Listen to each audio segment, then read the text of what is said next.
stories to lift each other, give hope to push us further, and encourage one another.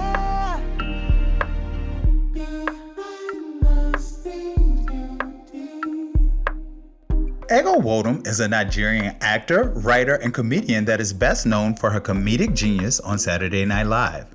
She joined in 2018, where she's been for 5 seasons. She became the 7th Black woman in the show's history. Ego is not just the pretty funny girl. She also has a degree in biology from the University of Southern California. Nwodim was named one of the new faces at the 2016 iconic Just for Laughs Festival. Some of her best impressions have been Maya Angelou and Dionne Warwick, and she's been getting major buzz for her newest character that has everyone talking, Lisa from Temecula.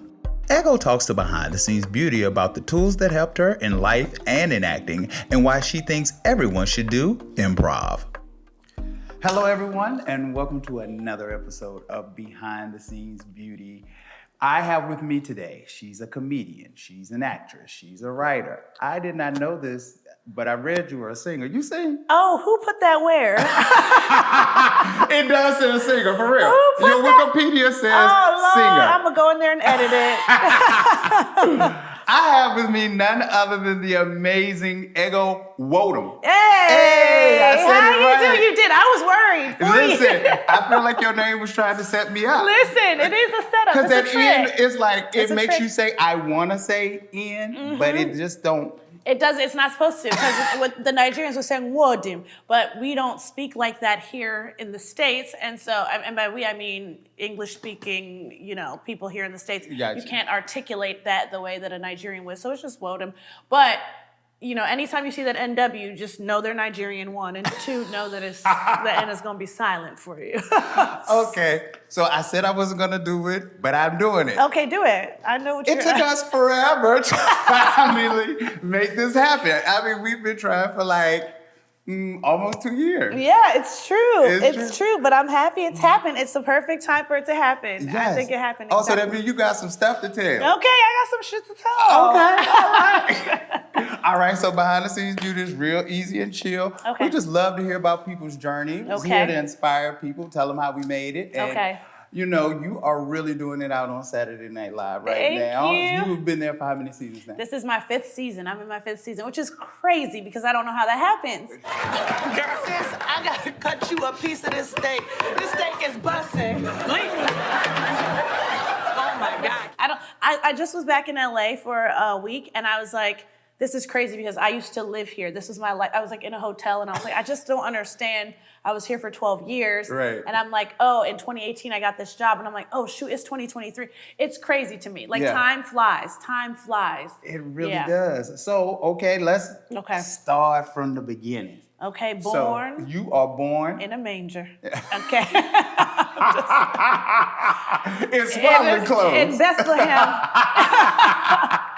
No. Okay, no. I was born in Baltimore. Born in Baltimore, Maryland. Raised in Baltimore, Maryland. Siblings? I have siblings. I'm the youngest of 4. Okay. I'm a Pisces. I feel everything. Okay. And when I was younger, I was a dancer. I was a ballerina for 10 years. Okay. I know everyone gets into ballet when they're young, but I did it for 10 years, and I was doing it with people who wanted to go on to be professional dancers and wanted to go to Juilliard and such. I did not want that. So I think ballet is beautiful. I still go to ballet when I can. You still have a dancer's body. Thank you. Okay, hold on. Y'all hear that? Y'all hear that, right? Because he seen me in person, and he said it's going to go ahead and be a dancer's body. She's lean. She has muscle tone. Look, that's a dancer's body. Thank you, honey. Okay. Thank you. But I did that for 10 years. I knew I didn't want to be a dancer, and then I felt for my mom. I was like, this is getting so expensive, and I don't want to do this. So I was like, let me hop out of these lessons. But I loved performing. My favorite part was performing. I actually would want to skip rehearsals as many as I could and still do the and qualify for our performance. And so I'd be like, okay, I got 3 to skip, which is very funny because school, I had perfect attendance in school from second grade to my senior year. Oh, wow. I had perfect, and it was like a point of pride for me. Not that I'd like go about. Were you bragging like about really trying? Because I think after a certain point, like, do you go to school with a broke leg? I remember going to school like sick as a dog. This is pre-pandemic, obviously. I remember Right. going to school. It wasn't even cold sick. I had like some sort of food poisoning. It was like gray in the face. And I went to school. I said, at what time do I get to check out and keep my, it was my senior year too. I was like, and what time, if I'm here till 11:30 a.m. or something, it counts as attended. So I did, and I drove home. And that whole drive home, I was like, Lord, help me make it home. Knees on the wheel. And anyway, so basically, I took pride in having perfect attendance there, but in dance, I was like, oh, I would like to skip some rehearsals and still be eligible to do the performance. It's because I didn't want to be a dancer.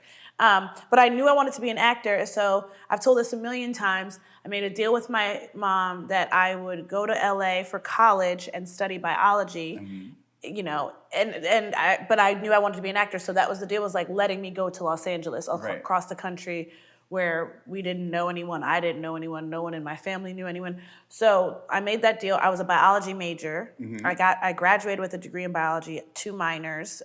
Yeah. Okay, so what would you, in a different do world, differently? What would you, no.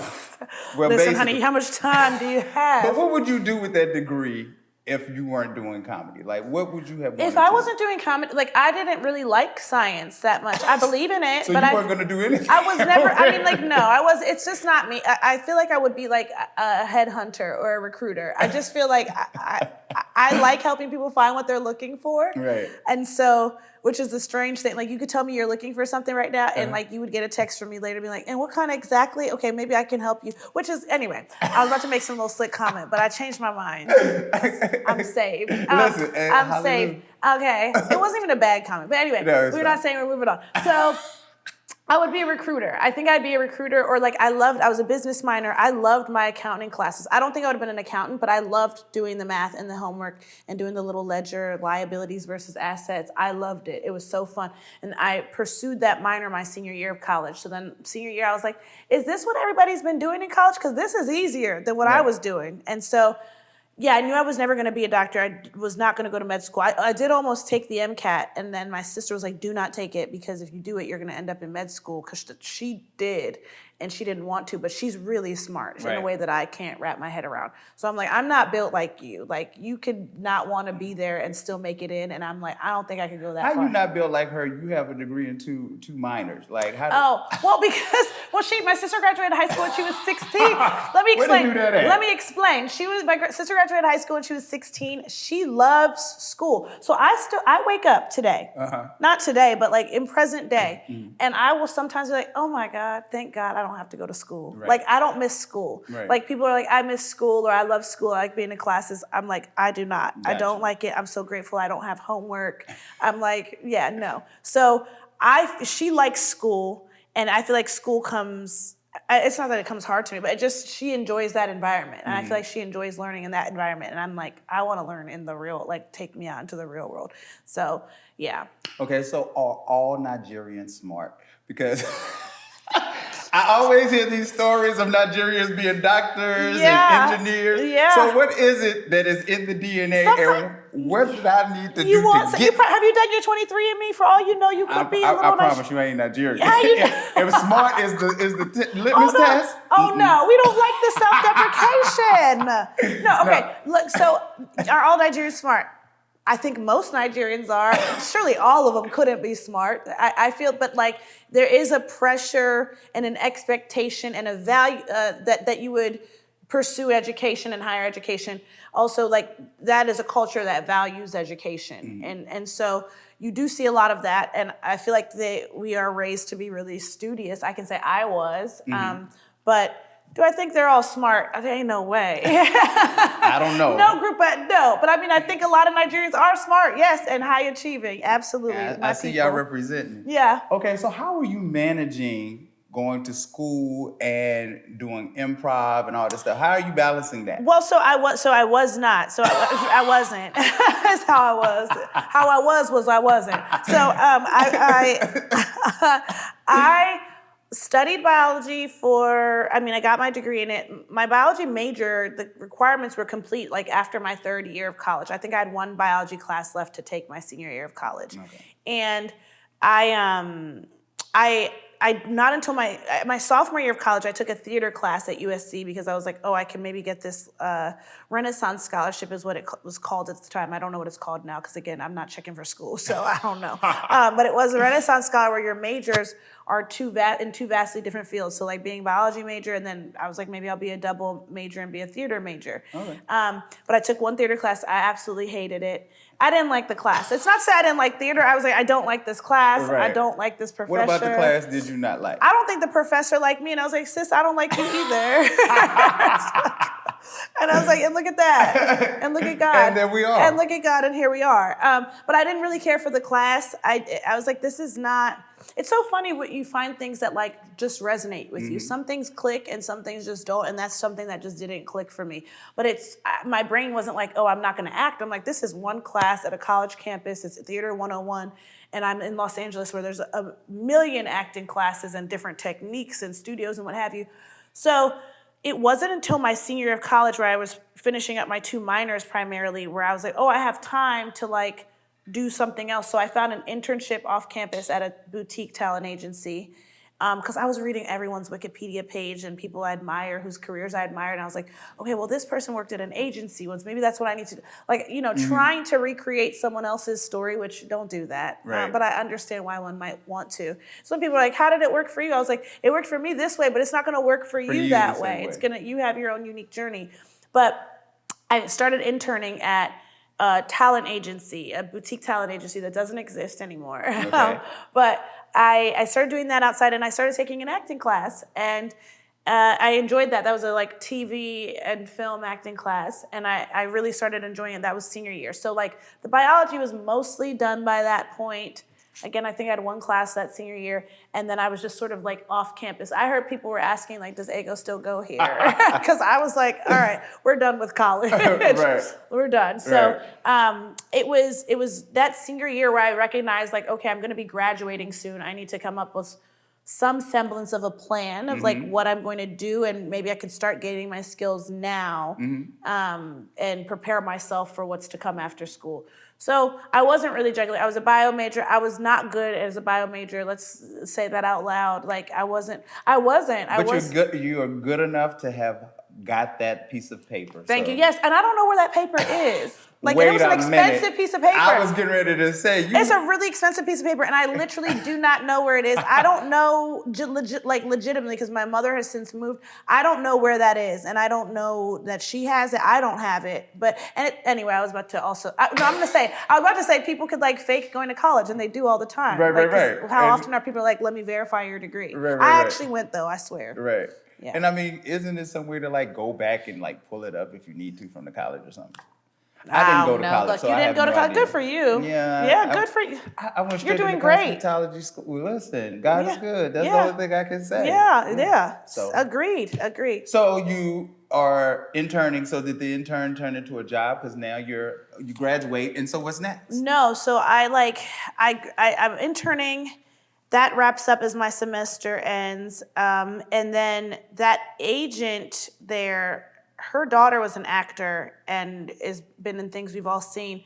And she was always kind and helpful and would be like, oh, you want to act too? Like, I'll submit you for a job here or there. It didn't become anything, but it was just nice to have that kindness like from I her. was in the mix. Yes. And then after college, because I didn't take the MCAT, I worked part-time for this woman who was doing a startup that was supposed to be like a Yelp for happy hours at the time. Brilliant idea. Okay.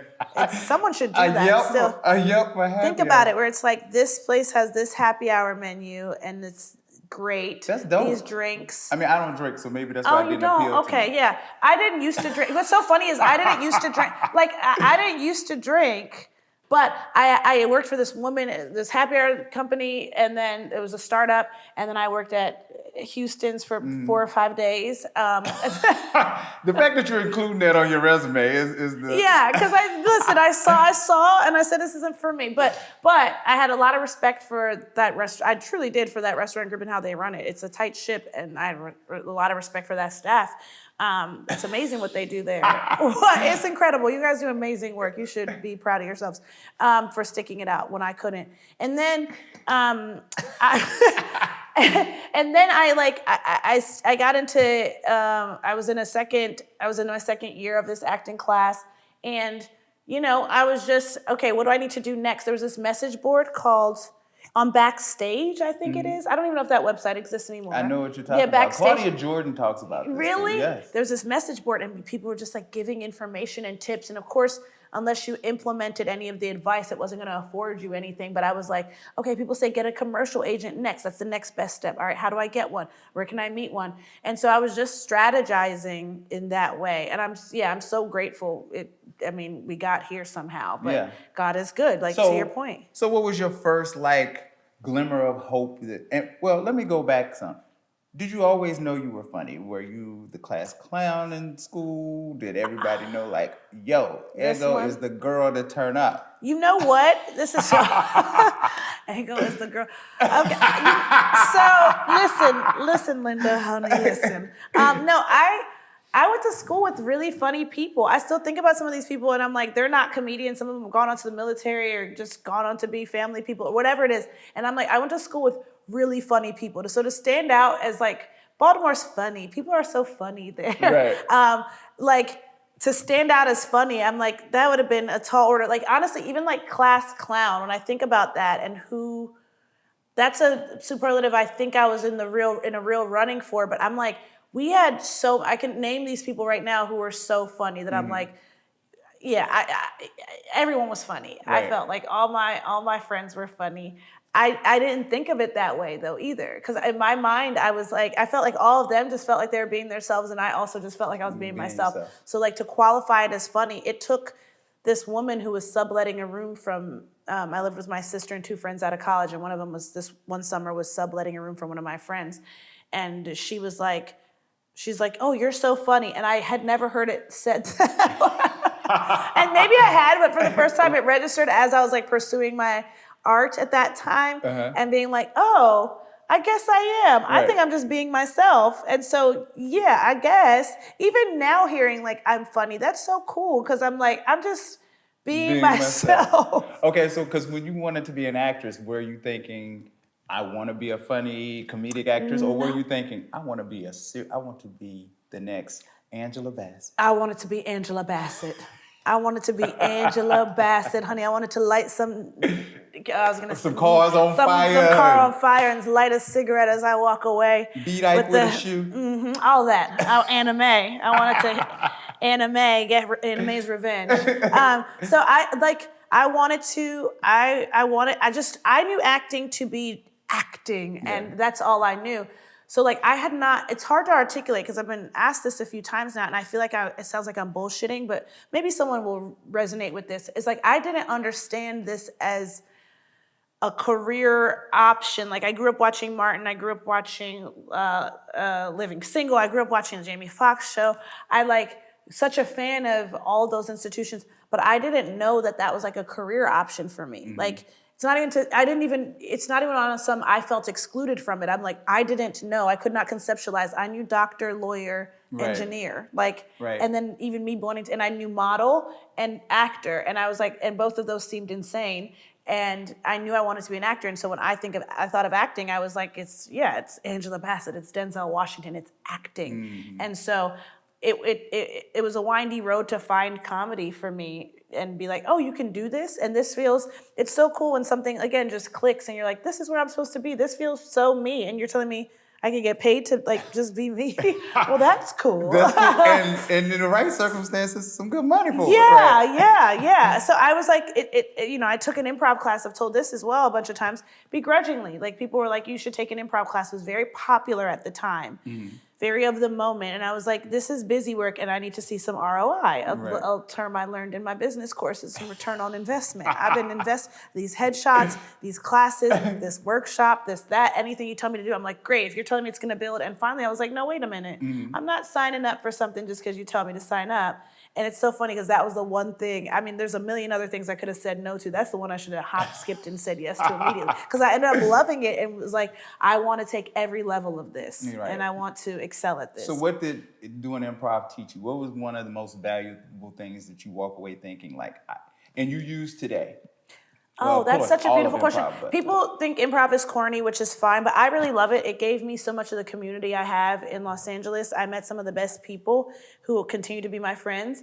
It taught me lots of life lessons. Like, it is, and this is so not my like default, but it's to go with the flow in a way, and you don't know what's going to come at you, but you know you're going to be okay, and like life is going to throw things at you, but what will you add to it? So yes, this happened, and what are you going to do with that? What are you going to add to it? And that is one of the biggest life lessons it's taught me. I feel like I was a better person when I was studying improv because it was like in the practice of being present and listening and just adding to a scenario. And like, yes, it might not be happening how I planned. It might not be what I envisioned, but like, I do have agency now. It's my turn to say something or do something, and how will I add to it? Right. And that is like such a good way to approach life, and I should probably get back in improv. That's your come to Jesus moment in this interview. I'm gonna go back to improv. 101, baby, yes and. Okay, so what was your big break? What's the moment where you felt like, wow, this door is actually opening for me?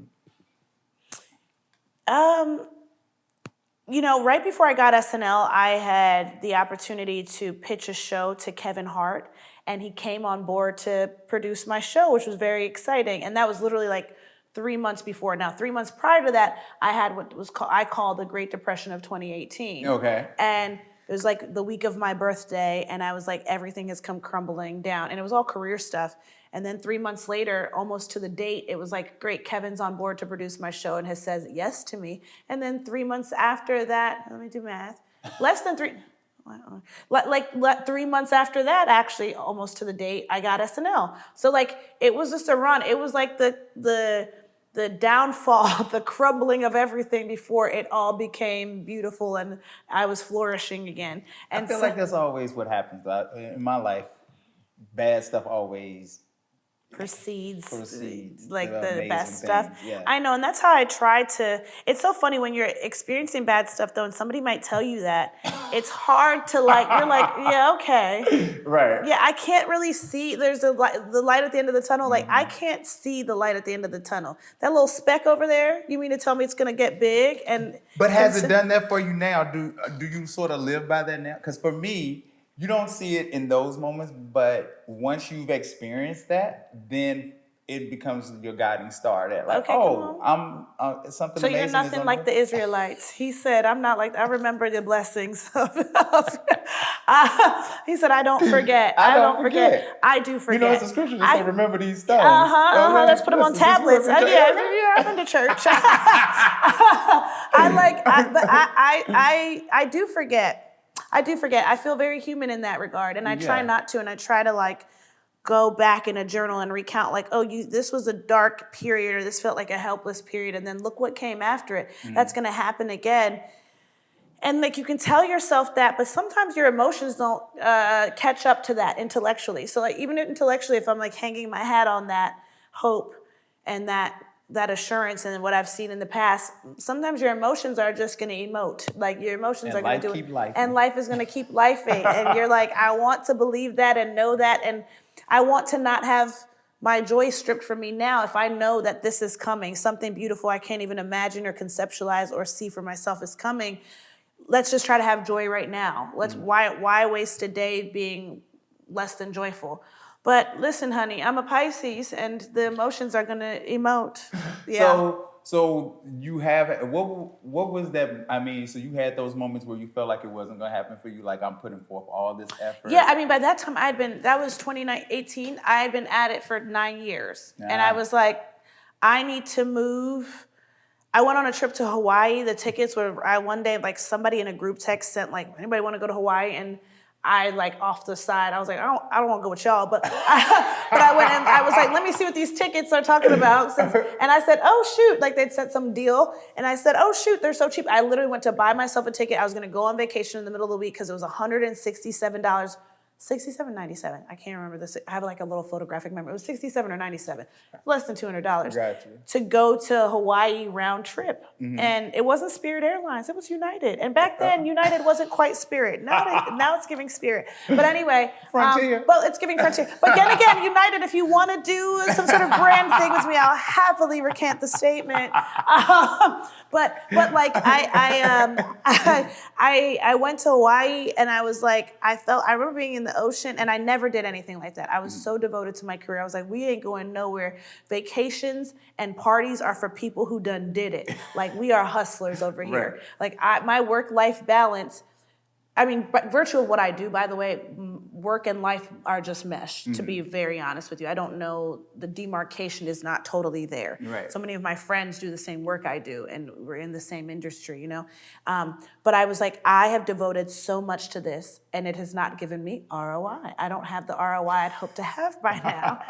I'm F it all to hell. Right. I'm going to Hawaii. Like I'm going in the middle of the week, but before it was like, oh, you don't want to miss an audition. You need to be around in case there's an audition. Yeah. If you book a flight, there's going to be an audition. And so I was like, I don't give a god dang. I don't care. I'm going. So I went to Hawaii for a week, and I was remember being in the ocean and feeling so small, but like good kind of small. There's bad small and there's good small. This was great small, where I was like, D'Angelo, Lauryn Hill, nothing even matters. This doesn't matter. This is all a ruse. This is what is like, this is fake. Like I'm over here pouring so much into this. I haven't lived. I'm not living. I should be living. I've abstained from so much because, and like opportunities to just like be out and party or whatever, because I'm like, I am so focused. I'm gonna do all that once I get where I'm going. But life doesn't work that way. So I was very much like, I'm over this. Maybe what did I tell myself? I don't even remember what I was like, maybe I will. I want to start a nonprofit. So I was like, maybe you just start a nonprofit and you work in nonprofits, and because this is not giving me it's not giving back to me even a fraction of what I've poured into it. Right. And then of course, all the blooming and flourishing came just months later. But I was like, it's so funny how it comes after I put this work in its proper place in my life, in my mind, in my heart. It's like, you know what? I don't even care about you like that because you ain't treating me right. Okay, so everybody asks you this question, I'm sure. The SNL process. So we've had Sam J on, who was a writer, who talked about how she auditioned for the show and didn't realize she wanted the show until she wasn't sure if she was going to get the show. Yeah. And then she said they called her and asked to be a writer. Yeah. And she said, what, I wasn't good enough? So how was the process for you? I was, I'm going to put it in a book one day, I hope. I'm going to give, I was not a good spot. I mean, I wasn't in a bad spot. The Kevin Hart show thing had happened. But I really didn't like living in LA. Like, I didn't like it when I went to college there. I didn't really care for it. I was like, I'm such an East Coast girl. This ain't for me. Right. And I kept praying that real. Yeah, too damn real, too blunt. I don't know. So it's funny. I was on a phone call today with a friend, and he was like, "You're so blunt," but he was like, "Until people get to know you, he's like, you are the softest. It's not an act. I am blunt. I'm actually blunt, but he's like, you are the softest, most open, sweet, tender. Yes. But people don't know that. Right. And cut this part out because I don't want them to know. No, but it wasn't even. I was just like, these are just a different kind of people. Even the notion that LA is so superficial and blah blah blah blah. I don't even know that I believed that. I was like, it was just culture shock. I was like, you guys are different. You move different. Right. This is different. When do you go to work? Yeah, this is. I could go to brunch. I could have a full calendar of just brunches every day of the week and go. I went on a hike. I went on 10 hikes and I went to brunch and I was booked all month. I had a girl, a friend back in the day in LA was like, I'm on unemployment right now because she got let go from her job, and she's like, I'm busier now that I'm unemployed than I was when I was working. That's LA. Not for everybody, but that's some part of LA. Right. So anyway. I didn't really like it, and then I came to love it. I came to really love it because I fought to love it, and I wanted to. There's some Bible verse I'd read about praying for the city where you've been exiled to prosper, then you too will prosper. And I was like, this is beautiful. It was like Old Testament. Anyway, so I was like, this is really a beautiful sentiment that like, I'm here. I want this place to be good and like pour into it. And also, I am a firm believer that no matter where you go, there you are. There you are being you. And so like, you can blame your environment. And I just thought about Jay-Z PSA, but you could try to change, but that's just the top layer. Man, you was who you was before you got here. Anyway, so I think about that, but I was like, I'm here, and I found a beautiful community, and I loved it. So when I got SNL, a few things were happening. I had moved out of my apartment. I've told this a million times over too. I just say that as a disclaimer, by the way, in these interviews, because I'm like, is anybody tired of hearing me tell you a story? I can't wait to be far long enough in my career with no one cares. So many people in the world. This is a whole different audience. Hey, y'all. I should check it. How you guys doing? Is this going to be on YouTube? Yeah, it's going to be okay, put in the comments. Tell me how you doing. How is everybody today? I hope you're having a good day. Genuinely, I hope you're having a great day. And if you're not having a great day, just know it's going to get better. It's going to get better. It has to, because life ebbs and it flows. Anyway, I need to abide by it. I'm going to take my own advice. Anyway, so I had a roach in my apartment. I moved out of it abruptly. I'm scared of roaches. I don't say that proudly. I actually would love to be fearless. I would like to not have a fear of any So wait a sort. minute, the whole shutdown happened. You saw a roach and it was I never lived in that apartment again, and that's on God. I never lived there again. On God. I didn't sleep that night, and then my friend Lisa, shout out to Lisa, came and killed the roach for me in the morning. I called like 10 people. Everybody was asleep. And Lisa came and killed the roach in the morning, and I moved out of the apartment. I said, escort me out of this place. And I tiptoed my way out with a bag, and I never lived there again. I'm not even playing. And I put that shit on Craigslist. I said, someone take over this lease. And there's this nice little girl and her mom. Little girl, so condescending. Also, but it was this like nice girl and her mom who came to see the apartment. And she was like, she lived in the neighborhood I had just moved from, and it's a very nice neighborhood, like Brentwood in LA. And she was like, it's gonna be my first apartment. And I was like, I don't have the heart to tell this girl, don't move here. Because first of all, I think it's spirits in this building. I was like, there's a fucking there's roaches. And so I was like, I was like, oh, I don't want her. Her mom can't. And she's like, well, it'll be my first apartment. I was like, I don't want this girl to move here. And I couldn't in good conscience have someone take that apartment without giving them the real. Right. And the next guy, his name was David, he came after her, and he asked me plainly, why are you moving out of this? And I said, because there's roaches in here. And he was like, oh, well, it's this neighborhood, like, duh. If that man didn't text me a month later, be like, so is it normal to see this many? I said, look, I don't know nothing about that. Remember you told me this neighborhood's dusty? That's on you, David. Anyway, I moved out of this apartment. I was couch surfing, which is my nightmare. I'm being hyperbolic, guys. Don't be in the DMs or talking about, oh, she's so privileged. Listen, guys, like I've had worse. But anyway, I was like, I can't, between roach and couch surfing, you can't quite decide, but roach has couch surfing beat for me. Like I can't live with the roaches. So I'm couch surfing and I'm waiting to find out if I got SNL. But I knew if I got SNL, I wouldn't be able to go to my brother's wedding. My brother was my best friend, is my best friend. I was like, you almost want to audition and then be like, okay, I didn't get it, but I did my part and I did it well and I'm proud of what I did. And I was like, it'd just be so easy. It'd be a lot easier for me right now if I didn't get it. Mm-hmm. And that sounds like I'm bullshitting, but this is the honest to God truth. Because I was like, I have this show. I was supposed to be in this movie I really love, this like franchise, and did it ever come out? The movie? It did come out, and they had to replace me because I got SNL, and that was hard to give up. Did the movie go on to be amazing? Do you feel like you missed that? Oh, honey, I didn't watch because I couldn't. But do I feel like I missed out? Like, sure, I do think I missed out, but I don't think it was gonna. I had this idea that it was gonna like be a game changer for me. I don't know that it would have done that for me ultimately. Now I feel like I'm exactly where I'm supposed to be in my obedience, and following the signs and honoring what I know I'm supposed to do, even if it's scary. But I was like, oh, I'm gonna miss my brother's wedding, and oh, I'm gonna like have to move to New York and leave this community that I fought to like build and love, and this place that I finally have come to terms for and I love. I was like trying to get my mom to move to LA. Oh, wow. So like I When I got it, it was relief because I knew I could be done couch surfing. That was one of the first things. Was like, well, at least now I know where I'm going to live. Because I was about to sign a lease somewhere else and be like, whatever, if I get this job in 3 weeks, I'm going to break this lease too. And my friend Jeremy said, boo-boo, you're doing too much. He said, if you don't put your stuff in storage, I'm going to help you put your stuff in storage. You're doing too much. You don't need to break a second lease in a couple weeks. Move all into a place and be like, okay. I was like, I just need my own space. So I was so out of sorts when I got it. I just remember the relief. And Lauren called me and said, well, you're going to have the same problem you're having in LA, only now in New York. He's so clever. He's cool. The way he breaks the news to me was always clever.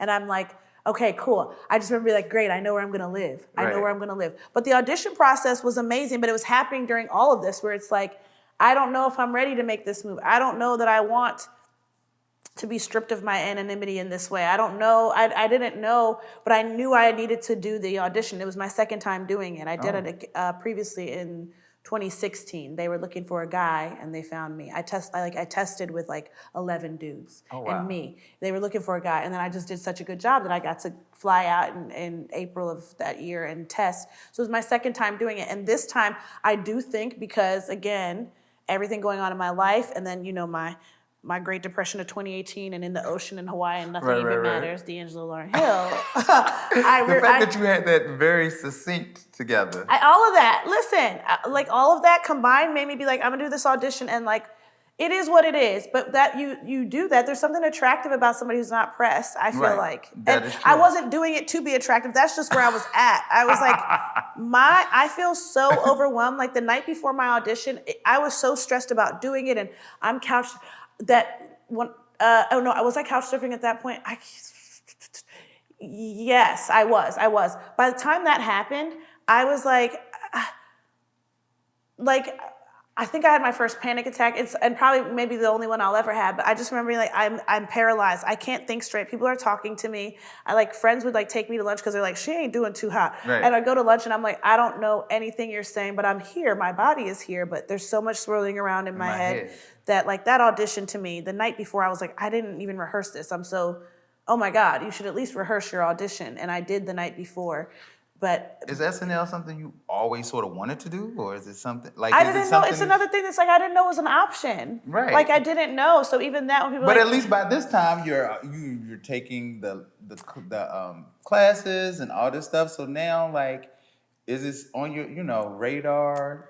Or just something somebody mentioned and you auditioned? In 2016 when they're like, oh, we're gonna have her come and test or do a showcase and then test, I was like, oh, cool. Oh, that's cool.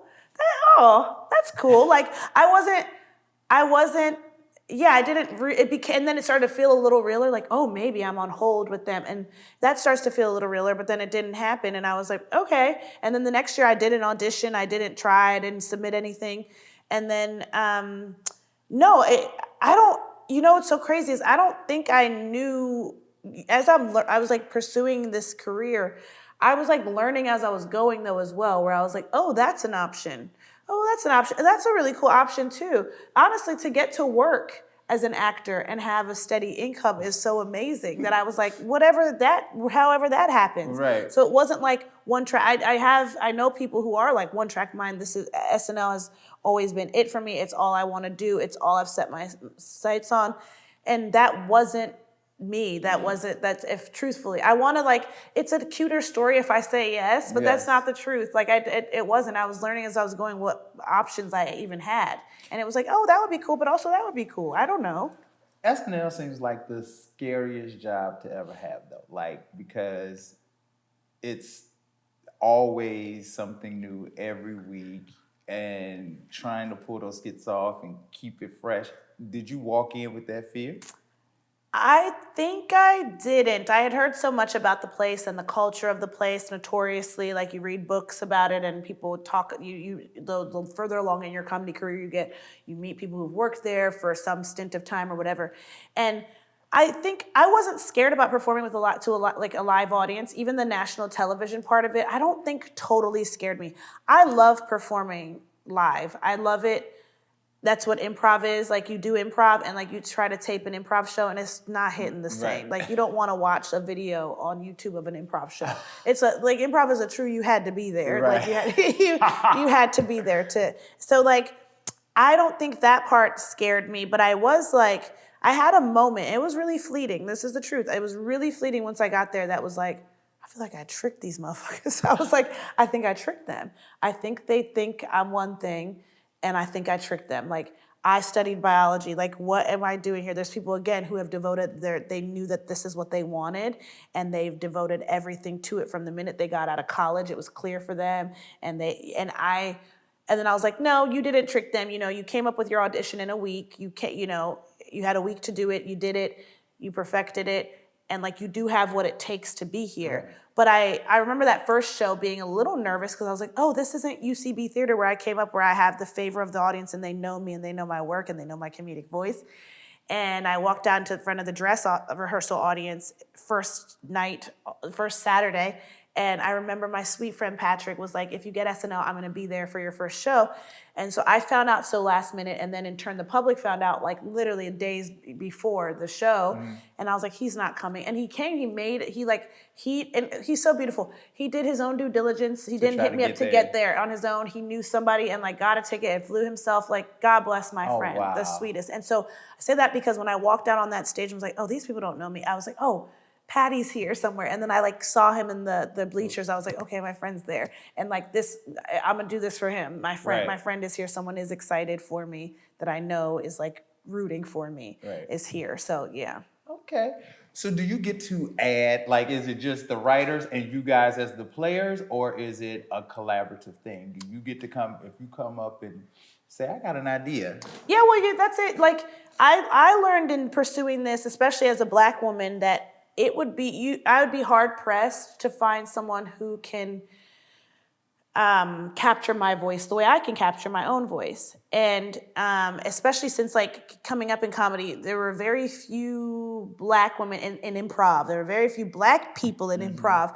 Of course, I came up in a different time than the people who came before me, so I'm sure there were even fewer back then. Yes. But I quickly learned as I was pursuing this in general, just acting in general, like, oh, I need to like be able to write for myself. I have to, because I'd get people say, they look at me and it's like, oh, like you're not expecting that I do comedy. You tell me like, oh, I bet you can't do this accent or this attitude or portray this kind of character. I'm like, you don't know me. And so it was up to me to be like, I have to showcase what I can do, because people look at you and they have an idea of your capabilities and what you're about and what you're on. And I'm like, oh, it's up to me to be like, oh, no, it's a lot in this bag here. Right. And so, yeah, at my job, it is very collaborative in nature. You can pitch ideas to the writers and write it together, put things, they might come to you with an idea and then you can put things more in your voice. Some cast members write more than others and are more capable of writing than others. And so those cast members, and I think I'm included in that, tend to like have more of an active hand in like what they're doing. But it's a double-edged sword when writers think you know how to write for yourself. They're like, oh, they're good. But then you're like, no, I mean, I want help. Get over here. Let me act stupid. I don't know how to write. What's a computer? So yeah, you do, it's really, really collaborative. It's really collaborative. And the ideal at my job is you have someone on the writing side who really understands your voice and feels inspired by you and what you do and is excited to be writing for you. And that doesn't always happen. So sometimes it's just like a weekly dance of like, oh, who do I want to write with this week? And who can I reach out to? Oh, you don't have space this week. You know, it's a constant dance there. Yeah. So who's been your most like surprising celeb guest that when they came on, you was like, they are really good. Like I wasn't expecting this. You know, Harry Styles. I've said it time and time again. I didn't know what to expect. I had never thought much about Harry one way or the other. I know people love One Direction, and but I had not, like, I was of NSYNC days. NSYNC was, exactly that. Dirty Pop. Yeah, Dirty Pop. I almost said Backstreet's Back. I said NSYNC and then said Backstreet's Back. Anyway, I was an NSYNC fan. Anyway, Harry came in and I think just made such big choices. I need to get a laid. I'm very backed up. Me too. These pipes be clogged, sir. Yeah. Saw an old Scooby-Doo episode on the airport TV, and Daphne was getting me hot. Ooh, yeah. You love to see it when a host at our table read makes choices and makes it fun and takes big swings and takes direction well. because writers stay up all night writing those pieces, and so it's cast, and then sometimes we'll get to table read, and it's like, damn, that's not what I envisioned, and that's not what we talked about. What is she doing? But in Harry's case, I found it so fascinating. Like, he just was like bold in his performance and really committed to pieces at the table. He felt like another cast member, and that doesn't happen that often. But every once in a while, someone comes in, and it's like, damn, they could be in the cast. Right. Come on, choices. Okay. Yeah. All right. So what was been your most surreal moment? I mean, you've had Dionne Warwick in that whole moment. I know. Well, you know what? I feel like I've had so many surreal moments at SNL. This is no BS. It just occurred to me recently where I was like, I don't think I'm going to process any of this until I'm long gone. Because we are so sleep deprived, and the machine just keeps going. You do a show, you don't like ride the wave of that show. It's like you do a show and there's another one coming, and like let's get right into it. And so I don't think, even with summers and taking breaks, we work over the summer on other projects.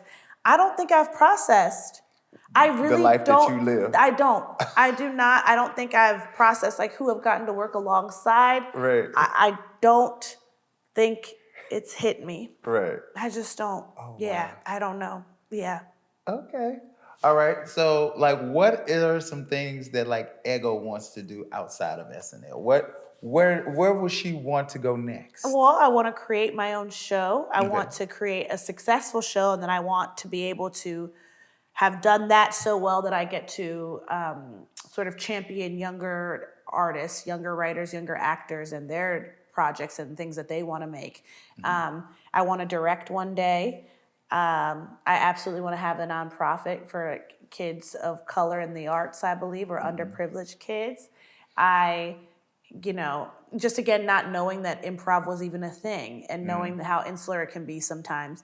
I'm like, I want to provide this opportunity to young people. Honestly, even if they don't want to be in the arts, because I really think improv was just such a life-changing thing. Like, it's just so much, it teaches you so much about how to be. You're going to make me go get into an improv class. You should. No, you should. I'm going next week. Yeah, he's going to class next week. Yes. I'm getting an improv. Wherever you go, tell them, give me a commission. I want a cut of Derek's tuition. But it taught me, I had like a old friend who did it and was an accountant. I just feel like it is such, and has no desire to be in the arts or be an actor, but I'm like, I just think it is so remarkable, and what it teaches you, if you can like slow down and trust yourself and don't overthink, like it's a way to be. And so, I'm about to sign up for a class again too, because I forgot some things. So like, I want to be able to be impactful, and I want to make a difference. What really drives me, even in my current job, is being of purpose and being of service. And I wanted to do this job because for Black women, I'm the seventh Black woman in the cast of the show, in the history of the show. Who are I'm confused. We're not doing trivia. Hold on. Not the trivia. Not the setup. Black trivia. Not the setup. She don't know her history. What the hell? It's like a sorority. Like, you know how you got to know like the or cheer squad. Like, and who are the six before you? Hold on now, because I didn't come. Hold on. Well, shoot, Ellen Cleghorn, Denitra Vance, Maya Rudolph, Sashir Zameda, Leslie Jones. I don't know who I'm forgetting. People gonna yell at me. No, you got me looking stupid. Okay. Cut No. out. You did good. No. You did This good. was a setup. No. This was an expose and a setup. No. You did. No. I've been set up, y'all. No. You did good. Now what I need to get set up? And I'm very proud of you. You did very well. No, because I feel like I forgot a bunch of people. I forgot two people. No, I forgot one person. And I'm sorry to whoever you are. I'm sorry. I don't know. If you asked me to name 7 white forefathers on the show, I couldn't do that either. Let me be very clear here. Oh, well, Okay. Listen, and it happens. Chris Farley, there's Seth Meyers. You're trying to make me look stupid. Now, what did I do to this man? I'm playing. What did I do to this man to anger this man? I'm playing. Quickly though. He said I'm playing Anna Sandler. But how does it feel to be on this time of SNL when it's so diverse? I feel like this is the most diverse. Well, certainly it is the most diverse. It's amazing. I could write a sketch about a family. Right. I can write a sketch about a family, and that's so cool because I hear from Che and Keenan like what it was like for them, and it's like I was the only black person here. I was the only black person in the cast, or I was the only black writer. And I can would only make them have to dress up like women most of the time. Yeah, but I don't even know. I'm so grateful to be here during a time when it's so diverse, because it's still challenging, but at least you have the support of people who do understand you and can speak a little more to your experience, and can also write for your comedic voice a little closer than some others might be able to. So I feel very grateful. I want to see it continue to get more diverse and reflect society and how diverse society actually is. But it's on its way. Like, it feels like it really feels like it's on its way. And maybe that's my optimism, but that's what it feels like inside. Who do you want to see host? Who do you want to see? Who would you want to? I want Beyonce to host. She probably ain't gonna do it, but I want to see Beyonce host.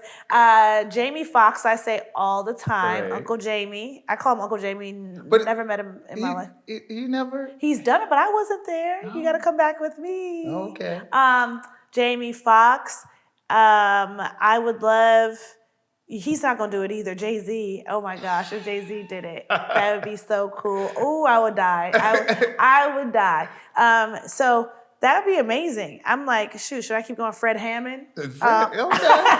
Listen, I was just at a Jonathan McReynolds Yolanda concert. Adams? And Fred Hammond is in he does this comedy bit in the middle of it. So maybe Fred Hammond. I don't know if SNL would feel like he's open to a broader audience. Yeah. I mean, if I got to, it would be a different, listen, if it was my show, we get all kinds of people in there. We get everybody in there. Everybody come host. Listen, that's what's up. Yeah. I come. You could come host. Yeah, you could come. Right. But you set me up. No, I never. No, I never. I was there. Y'all was there. I never. That was a setup. No, it wasn't. I just, because, in my mind, all I was thinking about was the tall young lady that was...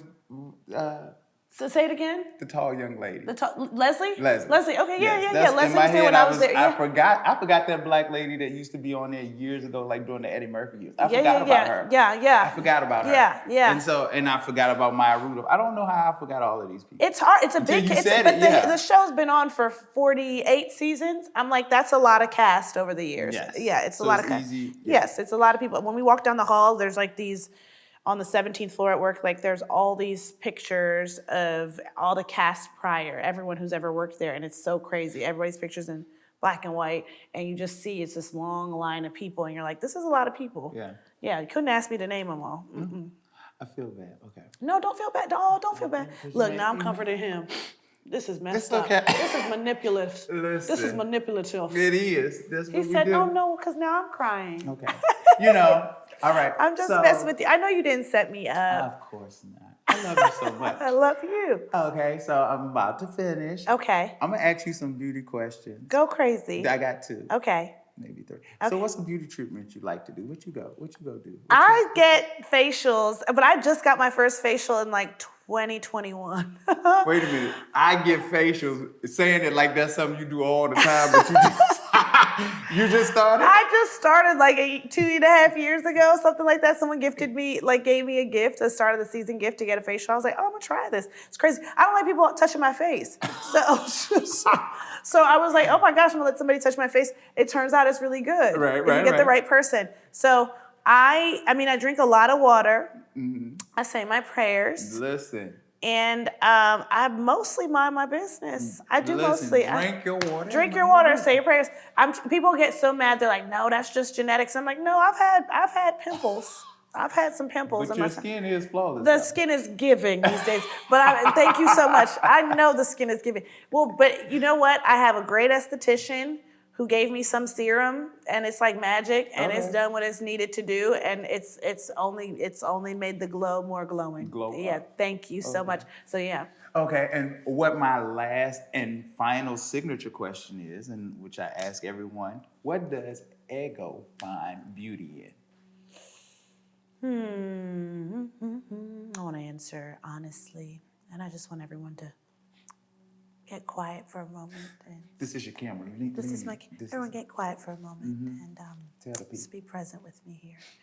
No, what I find beautiful, I would say, is human connection and relationships. I think that is the gift of life. Yeah. And anything you're experiencing, what's kind of fascinating is like somebody somewhere else has experienced it.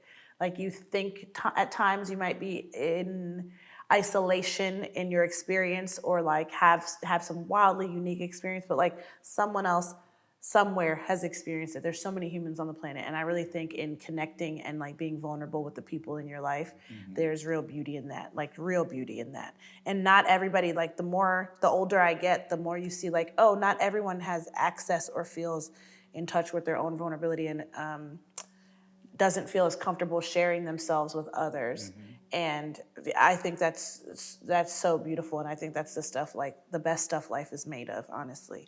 So yeah, I don't want to make you cry. It was almost. Do I have to make you laugh now to make up for that? You do. Was I supposed to say something funny? Yes. I'm gonna tell you right now. Listen, I'm gonna say this right now. Everyone's like, "Oh, you're the comedian and you do comedy," but I'm like, I can't stress enough that I'm a Pisces and I love feelings and I love vulnerability and I love poetry and I'm like, if we having a conversation, unless you're like, make me laugh, you're gonna get the realness from me. That's another thing people don't know. My friend wrote me a little note, sent me a journal at the beginning of the year. It was like, everyone knows how funny and talented you are, but my favorite thing about you is how deep you are, and here's the journal. It was very sweet. But I'm like, yeah, I like to go deep, honestly. So that's, Listen, yeah. And you know what? I should have did it in a universal way. I should have had you do your best impression, answer that question in your best impression, and I wanted to hear you do it in your, oh my God, what's her name? Dionne Warwick? No. Or no, Maya Angelou. Maya Angelou. Maya Angelou. Yes. You know. Give me a Maya Angelou. Maya Angelou, yes.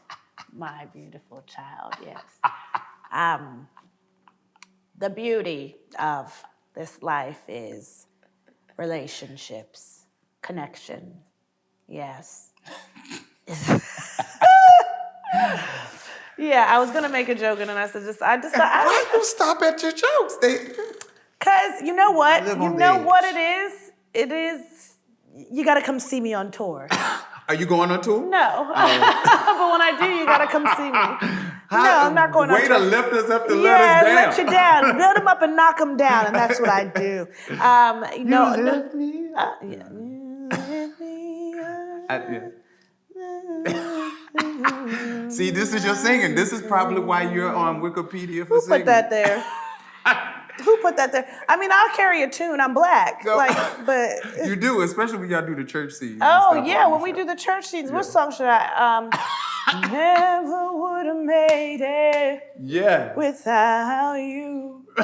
I would have lost it all, but now I see how you were there for me, and I can say I'm stronger, I'm wiser, okay. Okay, that's okay. I'm better, so much better. When I look back after what he brought me through, now I can see that you're the one Who brought me through? never would have made it. Never would have made it without you. Yes. I would have lost it all. Okay, Lost bye guys. Listen, thank you so much. Thank you. That was beautiful. Thank you so All right. much. Listen, where can we find you? On the internets. Okay. Eggy_boom on Twitter. There's an underscore in there because a woman named Esther Wilson has the username with no underscore. Esther doesn't use her Instagram, and some of y'all are following her by accident, but that's not me. Oh. Nobody has a blue check anymore. I'm not paying for that. Listen, no, that's Twitter though. Do you Twitter, still, but that's oh, Twitter. you still- On Instagram, I'm Eggy_boom, no underscore. Pure. It's a pure name, Eggy_boom.